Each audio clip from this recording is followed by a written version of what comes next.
Chers investisseurs, aujourd'hui on va parler d'un produit qui n'est pas forcément utilisé par les particuliers, mais qui est beaucoup utilisé par les banques, les sociétés financières, les hedge funds, pour réussir à proposer de la performance sur le marché, mais aussi pour se couvrir et souvent aussi pour des montages qui permettent d'offrir des services de qualité à leurs clients. On va parler des swaps. Qu'est-ce qu'un swap? C'est un échange de performance ou un échange de flux qui sont liés à ce que l'une des contreparties possède contre ce que l'autre contrepartie possède. Ça veut dire en gros, vous échangez les performances de vos actifs. Un exemple, vous avez du dollar, mais vous savez que les taux d'intérêt sur la prochaine année sont meilleurs sur l'euro. Alors ce que vous allez faire, c'est que vous allez faire un swap entre les taux de dollars que vous allez recevoir avec vos dollars contre les taux d'euros que d'autres sont capables de recevoir. Donc, vous mettez en place un swap où vous allez échanger vos dollars contre de l'euro. Et grâce à ça, vous allez obtenir des taux d'intérêt d'euros et verser des taux d'intérêt de dollars.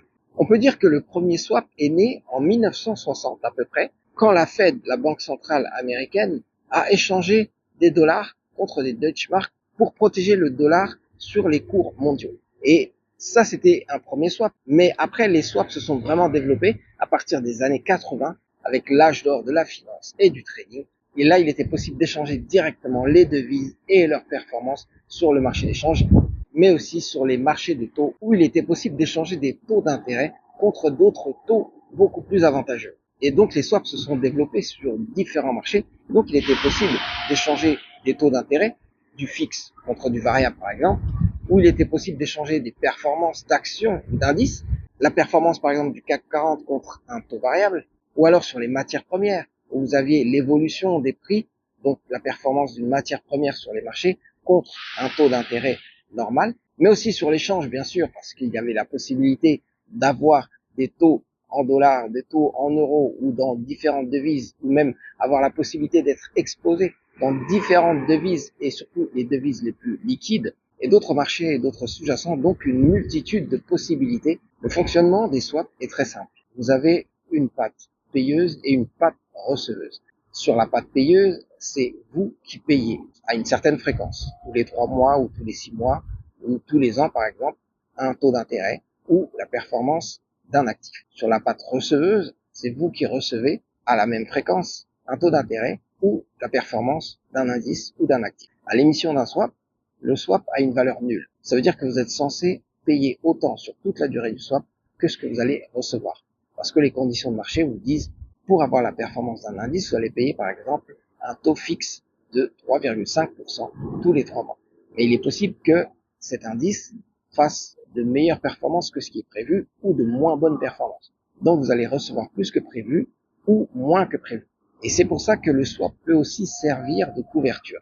Si vous avez une position dans un certain marché et que vous voulez vous couvrir contre la chute de ce marché, alors dans ce cas, vous pouvez échanger cette performance contre un taux d'intérêt fixe. Ça veut dire que vous êtes sûr que pendant un certain temps, vous allez recevoir un taux fixe et des sommes connues d'avance. Vous aussi utilisez les swaps pour vous couvrir contre un risque. Le risque de corrélation avec des corrèles swaps ou le risque de volatilité avec des variants swaps. Vous échangez un taux fixe ou un taux variable sur le marché contre l'impact des corrélations ou l'impact des volatilités. Voilà donc tous les avantages du swap.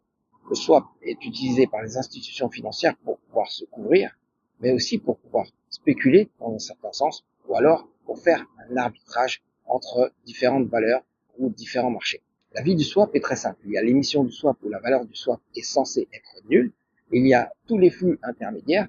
La patte payeuse paye, la patte acheteuse reçoit. Donc vous payez ce que vous devez à payer tous les 3 mois ou tous les 6 mois ou tous les ans. Et votre contrepartie paye aussi ce qu'elle a à payer. Et donc vous avez un cash flow net que vous pouvez constater à toutes les fréquences. Il peut être positif comme il peut être négatif. Les risques supportés par ce type d'activité sont les risques que l'on voit habituellement sur les marchés financiers. Il y a le risque de marché, parce que les marchés peuvent évoluer dans le mauvais sens ou dans un sens qui n'est pas prévu. Et là, vous pouvez perdre de l'argent avec un swap. Il y a le risque opérationnel, parce que pour gérer les swaps, vous allez avoir des équipes qui vont gérer les swaps et il est possible de faire des erreurs dans le sens du swap, dans le montant du swap, dans les montants des paiements. Donc, il y a un certain risque opérationnel à gérer et il y a aussi le risque de contrepartie. Imaginez que vous rentrez dans un swap et que vous payez de la performance et que derrière, votre contrepartie fait faillite et donc elle ne paye plus ce qu'elle doit vous payer. Dans ce cas, c'est vous qui payez et vous ne recevez rien du tout. C'est pour ça que c'est souvent traité entre institutions financières et surtout entre institutions financières qui se connaissent. Et maintenant, il y a même des dispositifs pour faire que même si c'est du gré à gré, il est possible de se couvrir avec les chambres de compensation. Voilà donc comment fonctionnent les swaps. Merci d'avoir regardé cette vidéo. C'était Serge Levonia pour le Café de l'investisseur.